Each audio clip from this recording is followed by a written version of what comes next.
আসসালামু আলাইকুম। আজকের ভিডিওতে আমরা ইংরেজি টি সাউন্ড নিয়ে কথা বলবো। যদি শব্দের শুরুতে টি সাউন্ড থাকে সেক্ষেত্রে টি সাউন্ডটি ট এর মতো না হয়ে কিছুটা ঠ এর মতো হয়। যেমন টিচার শব্দটাকে টিচার বলতে হয়। ঠ একটা বাতাসের মতো একটা প্রেস করতে হয়। যেমন আমরা বলতে পারি টাইম, নট টাইম আমরা বলবো টাইম। এরপর হচ্ছে টেবল, আমরা বলবো না টেবল, আমরা বলবো টেবল।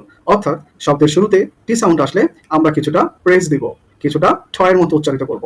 এরপর একটু খেয়াল করি, যদি শব্দের মাঝে থাকে অর্থাৎ এস এই অ্যালফাবেটের পরে টি সাউন্ড আসে, সেক্ষেত্রে আমরা সাধারণ নিয়মে উচ্চারিত করবো অর্থাৎ ট এর মধ্যে উচ্চারণ করবো। যেমন স্টপ, স্টাইল, স্টার্ট। কখনই বলবো না স্টপ, আমরা বলবো না স্টাইল, আমরা বলবো না স্টার্ট। নর্মালি স্টপ, স্টাইল অথবা স্টার্ট।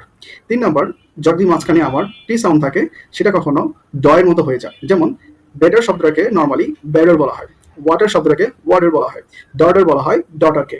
তার মানে ট সাউন্ডটা কিছুটা ড এর মতো হয়। এরপর খেয়াল করি, কখনো আমার ট সাউন্ডটা স্টপ অর্থাৎ প্রেস করে কিছুটা বাতাস মুখের ভিতরে রেখে উচ্চারণ করতে হয়। যেমন ফুটবল, এটাকে আমরা ফুটবল বলি, অর্থাৎ কিছুটা আমার উদ্যোগ থাকবে। যেমন আমরা বলতে পারি কটন, নট কটন।